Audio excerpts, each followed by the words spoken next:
اللہم صلی علی محمد و آل محمد وعجل فرجہم۔ ناظرین، میں ہوں آپ کا میزبان تنویر عباس غدیری۔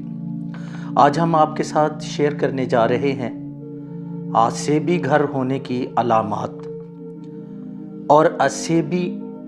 مریض یا مریضہ کی علامات۔ عصبی گھر کی علامات میں سے یہ بھی ہے کہ جب گھر میں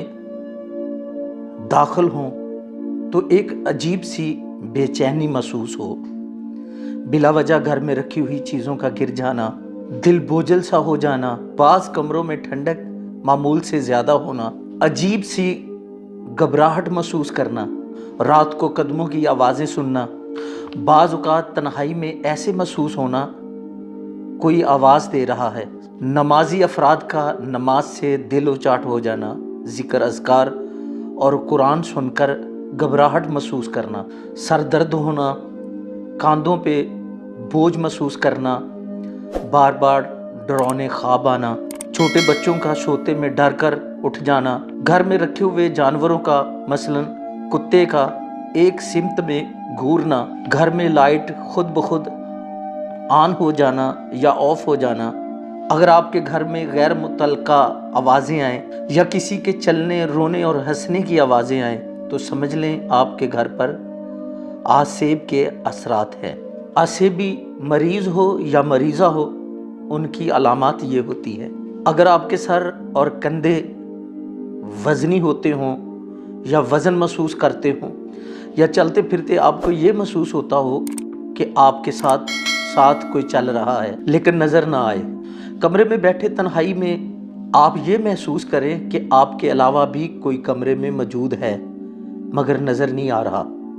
کسی کے ہونے کا احساس ہونا، خواب میں سانپ دیکھنا، قبرستان دیکھنا، آپ کے گھر میں یا آپ کے کپڑوں پہ خون کے چھینٹے پڑنا، کپڑوں کا کٹ جانا، گھر میں رکھے ہوئے لاکر میں پیسے اور سونے وغیرہ کا غائب ہو جانا، یہ عصبی اثرات ہونے کی علامات ہے۔ رات کو سوتے ہوئے آپ کو یہ محسوس ہو کہ میرے ساتھ کوئی لیٹا ہوا ہے مگر وہ نظر نہیں آ رہا۔ عورتوں کا ایام مخصوصہ کا مہینے میں 2 بار آنا یا 3 بار آنا، یا ایام مخصوصہ دیر تک رہنا، لکوریا کا مرض ہونا، میڈیسن کھانے کے باوجود بھی آرام نہ آنا، یہ عصبی مریض ہونے کی علامت ہے۔ جسم پر نیل بننا، خراشیں آنا، امراض معدہ کا ہونا، میڈیسن کھانے کے باوجود بھی امراض معدہ سے نجات نہ ملنا، یہ عصبی مریض ہونے کی علامات ہے۔ گھر میں رہتے ہوئے سر درد ہونا، بار بار متلی ہونا،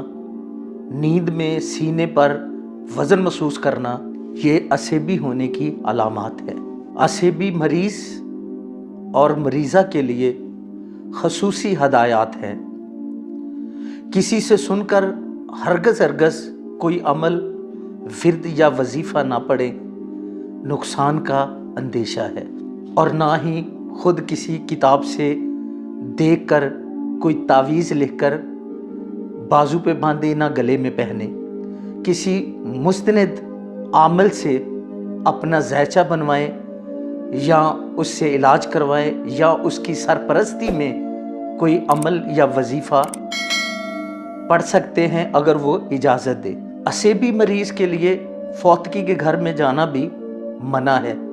ورنہ نقصان کا اندیشہ ہے، اس سے تکلیف بڑھ جائے گی اور پھر کوئی جلد علاج کارگر ثابت نہیں ہوگا۔ بڑا گوشت نہ کھائیں، نمک بھی کھانا کم کر دیں، قبرستان یا مزارات پر بھی جانے سے پرہیز کریں، سرخ رنگ کے کپڑے نہ پہنیں ورنہ نقصان ہوگا۔ مغرب کے وقت عصبی مریض کا کھلے آسمان کے نیچے آنا نقصان کا اندیشہ ہے۔ ناظرین، اپنی روحانی اور پازیٹیو انرجی کو اور اپنے اورا کو مضبوط کرنے کے لیے، اپنی روحانی اور پازیٹیو انرجی کو ایکٹیو کرنے کے لیے نبی کریم صلی اللہ علیہ وآلہ وسلم اور ان کی پاک عطرت پہ کثرت سے درود پڑھیں۔ ہر نماز فجر یا نماز مغربین کے بعد 313 مرتبہ صلوات کاملہ پڑھنا اپنا معمول بنا لیں۔ انشاءاللہ آپ تمام عرضی و سماوی آفتوں سے محفوظ ہو جائیں گے۔